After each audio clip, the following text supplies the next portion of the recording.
नमस्कार मित्रांनो, मी प्राध्यापक श्रीकांत मुजमुले टीचर्स एक्झाम कट्टा चॅनलवर तुम्हा सगळ्यांचं स्वागत आहे. MPSC assistant professor advertisement number 114-115/2023 cut off संदर्भात विविध विद्यार्थ्यांचे फोन येत आहेत विविध विषयांच्या संदर्भामध्ये. काहींचा स्कोअर पाहून असं वाटतं की 100% यांचं सिलेक्शन आहे, पण इथे कॅटेगरीचाही थोडा मॅटर आहे आणि अदर सब्जेक्टचे विद्यार्थी किती मार्क घेतात याचा सुद्धा मॅटर आहे. काल एका सरांचा कमेंट आलेली की सायकॉलॉजीसाठी त्यांना 147.5 मार्क्स आलेले आहेत. 147.7 मार्क्स आणि प्लस जर यामध्ये आपण 32 मार्क इंटरव्ह्यूचे ॲड केले आणि त्यांचा जर स्कोअर आपण कॅल्क्युलेट केला तर ते कोणत्याही प्रकारे मेरिट लिस्टमधून बाहेर असणार नाहीत असं मला आत्तापासूनच वाटतं आहे. त्यासाठी मी त्यांचं अभिनंदनसुद्धा केलेलं आहे. तसंच ज्यांनी खूप 120+ 130+ ज्यांनी स्कोअर केलेला आहे ते विद्यार्थी खूप क्लोज आहेत रेसच्या. आता त्यांच्याच सब्जेक्टच्या जवळपास अर्थशास्त्रसारखा विषय आहे, 8 व्हॅकन्सी आहेत, 9 व्हॅकन्सी आहेत. अशा परिस्थितीमध्ये 9×3 करून 9×27 कोणत्याही परिस्थितीमध्ये विद्यार्थी तिथे जाणार आहेत.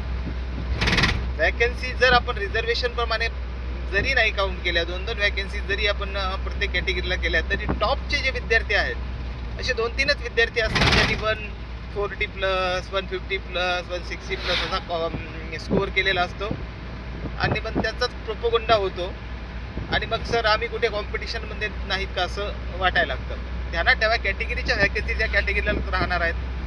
ओपनच्या मेरिट तोडणारे विद्यार्थी ओपनमध्ये जातील कॅटेगरीचे असले तरी ते.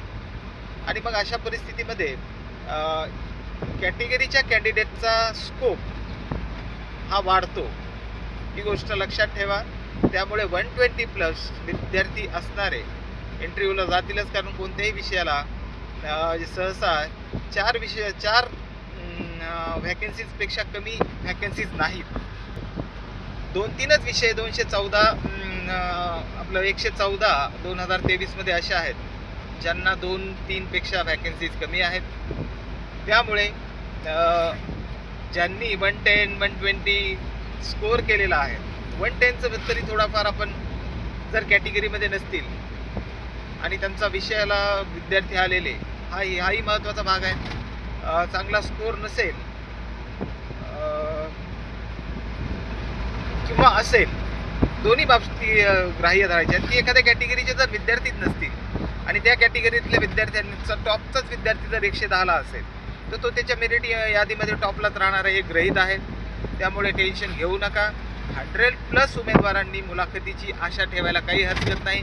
110+ वाले विद्यार्थी 60% आशा ठेवू शकतात आणि 120+ वाले 80-90+ आशा ठेवू शकतात.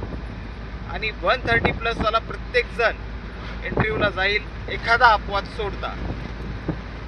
त्यामुळे ज्यांना 110+ आहेत, 100+ आहेत, अशांनी सुद्धा मुलाखतीसाठी तयारी करावी. आणि तुमच्या सेंटरला किती विद्यार्थी होते, तुमच्या विषयाला किती विद्यार्थी होते याचा अभ्यास तुमचा हा माझ्यापेक्षा तुम्हाला जास्त माहिती आहे प्रत्येक विषयावाईज.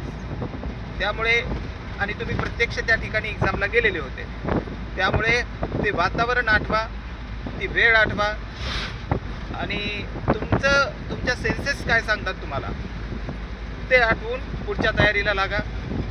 चॅनलला पहिल्यांदाच भेट देत असाल तर सबस्क्राईब करा आणि व्हिडिओ आवडला तर नक्कीच लाईक करा. धन्यवाद.